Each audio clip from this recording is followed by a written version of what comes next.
गले में नरमुंड की माला, खून से लथपथ लाल जीव, एक हाथ में त्रिशूल तो दूसरे हाथ में राक्षस का कटा हुआ शेर माँ काली के विकराल और भयानक रूप को दर्शाता है। स्वयं देवों के देव महादेव उनके चरणों के नीचे हैं, जो ये बताता है वो सर्वोच्च शक्ति है और एक बार क्रोधित होने पर स्वयं भगवान शिव के अलावा उन्हें दूसरा कोई और शांत भी नहीं कर सकता। लेकिन अपने उग्र रूप के बावजूद भी माँ काली अपने भक्तों से प्यार भरा संबंध बनाए हुए रखती है। इस संबंध में जो भी भक्त होते हैं वो बेटा या बेटी का रूप ले लेते हैं और माँ काली देखभाल करने वाले रूप में होती है। माँ काली जगत जननी माँ है। लेकिन क्या आप जानते हैं देवी काली की उत्पत्ति कैसे हुई और उन्हें इतनी शक्तिशाली देवी क्यों मानी जाती है? माँ काली की उत्पत्ति कैसे और क्यों हुई? समस्त देवी देवताओं में माँ काली का अग्र रूप क्यों है? और काली शब्द काल से आया है। काल का अर्थ समय है। हिंदू धर्म के अनुसार देवी काली का बुराई पे अच्छाई की जीत है। उन्हें इन्हीं के लिए जाना जाता है। साथ ही उन्हें भयंकर और शक्तिशाली देवी के रूप में पूजा जाता है। देवी काली में शक्ति का समावेश है, जो ऊर्जा, रचनात्मकता और साथ ही उर्वरकता का प्रतीक है। ऐसी मान्यता है कि माँ काली का जन्म धर्म की रक्षा हेतु हुआ था, पापियों और राक्षसों का नाश करने के लिए हुआ था। दोस्तों, ऐसे तो माँ काली के जन्म से लेकर अनेक कथाएं हैं, लेकिन आज हम आपको माँ काली के जन्म से जुड़ी दो ऐसी कथाओं के बारे में बताएंगे जिससे सुनकर आप तो अचंभित रह जाएंगे। हमारे पौराणिक कथाओं के अनुसार दारुक नाम का एक राक्षस था, जिसने कठोर तप करके और ब्रह्मा जी को प्रसन्न कर लिया था। ब्रह्मा जी प्रसन्न होने के बाद ने उसे आशीर्वाद दिया कि तुम्हारी मृत्यु केवल एक स्त्री के हाथों से होगी, अन्य कोई तुम्हें नहीं मार सकेगा। यह सुनकर राक्षस को लगा स्त्री तो कोमल शांत स्वभाव की होती है, वो भला उसका क्या बिगाड़ सकती है। लेकिन वह ये बात भूल गया था कि जब जब अत्याचार बढ़ता है वही स्त्री अपने क्रोधित रूप से दुष्टों का संहार करती है। हमारे हिंदू धर्म में स्त्री शक्ति को प्रदर्शित करती है। माँ काली जो बहुत ही पूजनीय देवी है, इन्हें क्रोध की देवी भी कहा जाता है, जो स्त्री शक्ति का प्रतिनिधित्व करते हुए दुष्टों का संहार करती है। इतना ही नहीं, माँ काली ये भी संदेश देती है कि स्त्री कमजोर नहीं, जरूरत पड़ने पर वो अपना उग्र रूप धारण करके पापियों का संहार भी कर सकती है। और तारुक राक्षस के साथ भी ऐसा ही हुआ। बता दें कि ब्रह्मा जी से आशीर्वाद पाकर राक्षस का खुशी का ठिकाना न रहा और उसने इसका फायदा उठाना शुरू कर दिया। उसने ब्राह्मणों और संतों का जीना मुश्किल कर दिया था। उसने अपनी शक्ति से सारे अनुष्ठान बंद करवा दिए थे और इतना ही नहीं, स्वर्ग पर अपना राज जमाकर बैठ गया था और सारे देवताओं ने मिलकर उससे युद्ध भी किया, लेकिन निराश होकर वापस लौट आए। तब ब्रह्मा जी ने बताया कि राक्षस सिर्फ किसी स्त्री के हाथों से ही मारा जाएगा। तब सभी देवतागण मदद के लिए भगवान शिव के पास गए और उन्होंने तारुक के बारे में बताया। इस समस्या के समाधान के लिए भगवान शिव ने जगत जननी माँ पार्वती की तरफ देखा और कहा, हे कल्याणी, जगत के हित के लिए और उस दारुक दैत्य के लिए मैं तुमसे प्रार्थना करता हूँ। ये सुनकर माता पार्वती मुस्कुराई और उन्होंने अपना एक भोलेनाथ के हाथों में दे दिया। माँ भगवती का वो अंश भगवान शिव के गले से अवतरित हुआ। भोलेनाथ ने तभी अपना तीसरा नेत्र खोला, जिसके कारण भयंकर विकराल रूपी काली माँ का जन्म हुआ, जिन्हें काली माता के नाम से जाना जाने लगा। माँ काली का रूप को देखकर सभी देवतागण वहाँ से भागने लगे। माँ का रूप इतना भयंकर था कि कोई उनके सामने टिक ना पाया और इस तरह माँ काली ने राक्षसों का अंत किया। महिषासुर, धूम्र, विलोन, शुम्भशुर आदि ये सभी दैत्य थे। इन सभी के वध के लिए माँ दुर्गा ने अलग अलग अवतार भी लिए थे, लेकिन सभी दैत्यों में रक्तबीज सबसे ज्यादा शक्तिशाली दैत्य था। देवताओं के लिए भी आसान नहीं था। आपको बता दे रक्त का अर्थ लाल या खून से है और बीज का अर्थ जीव से है।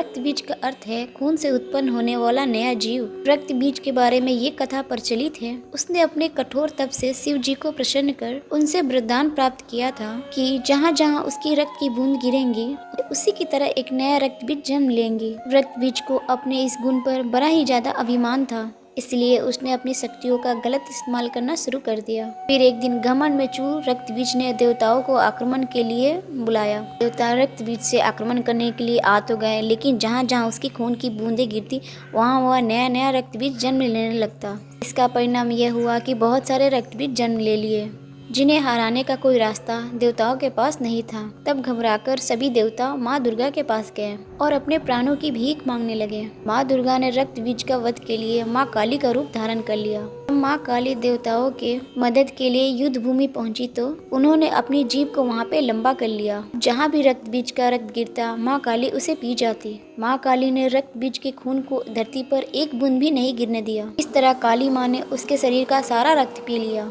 इस तरह रक्त बीज का तो अंत हो गया, लेकिन रक्त बीज को समाप्त करते करते माँ इतनी क्रोधित हो गई कि उन्हें शांत करना मुश्किल हो गया था। माँ काली का ये रूप विनाशकारी हो सकता था, इसलिए सभी देवता एक बार फिर भगवान शिव के पास गए और उनसे निवेदन किया, हे प्रभु, आप ही जो माँ काली का क्रोध शांत कर सकते हैं, कृपया करके उन्हें शांत करें। लेकिन माँ काली के क्रोध को शांत करना भगवान शिव के लिए भी आसान नहीं था। तब भगवान शिव काली माँ के मार्ग पर लेट गए। क्रोधित माँ काली जैसे ही भगवान शिव के ऊपर अपना पैर रखा और वो झिझक कर ठहर गई और उनका गुस्सा शांत हो गया। इस तरह भगवान शिव ने देवताओं की मदद की और साथ ही साथ माँ काली के गुस्से को भी शांत किया, जो सृष्टि के लिए भयानक हो सकता था। माँ काली का स्वरूप कैसा है आपने तो कई तस्वीरों में देखा ही होगा, जहाँ माँ काली भगवान शिव की छाती पर एक पैर के साथ युद्ध के मैदान पे खड़ी हैं। उनका जीभ भगवान की छाती पर पैर रखने के लिए अचरज में पड़ गई। साथ ही साथ उनका रंग काला और नीला है और उनके चेहरे के भाव क्रूर है। आपको बता दें, माँ काली का रूप सभी देवियों में से सबसे कट्टर रूप माना जाता है।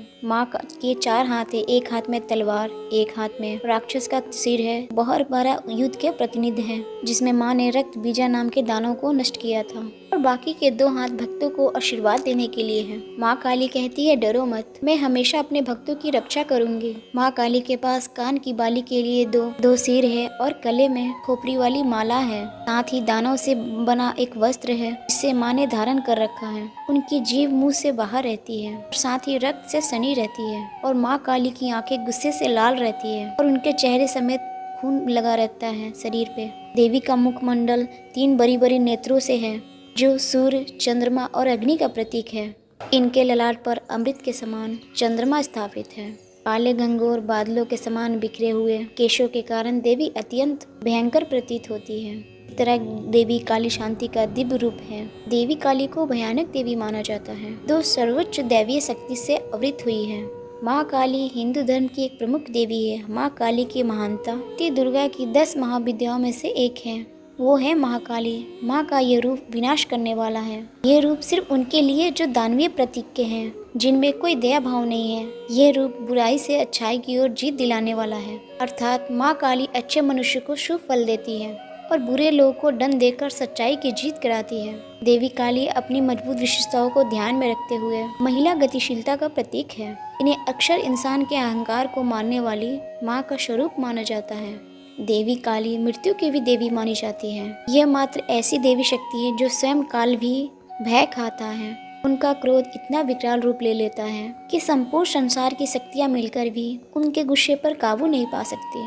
केवल मात्र एक महादेव ही उनको शांत कर सकते हैं। शास्त्रों में वर्णित है कि कलयुग में हनुमान जी, काल भैरव और माँ काली की शक्तियाँ जागृत रूप में अपने भक्तों का उद्धार करेंगी। माँ काली की पूजा समस्त भारतवर्ष में की जाती है, लेकिन माँ काली को खास तौर से बंगाल और असम में पूजी जाती है। माँ काली के नाम से कई प्राचीन मंदिर भी विख्यात हैं, जैसे उज्जैन का गर्भकालिका मंदिर, कोलकाता का काली मंदिर, बाबागढ़ शक्तिपीठ, सिद्धेश्वर काली मंदिर आदि। तो ये थी कुछ जानकारी जो मैंने माँ काली के बारे में बताने का प्रयत्न किया है। अगर मेरी वीडियो अच्छी लगी हो तो मेरे चैनल को लाइक, शेयर और सब्सक्राइब जरूर करें। जोर के निवेदन है कि मेरे चैनल को जरूर सब्सक्राइब करें। आपका सब्सक्राइब करने से हमें नोटिफिकेशन मिलता है, ताकि हम ऐसे ऐसे वीडियो ला सकें। और साथ ही कमेंट्स बॉक्स में जय माँ काली जरूर लिखिएगा।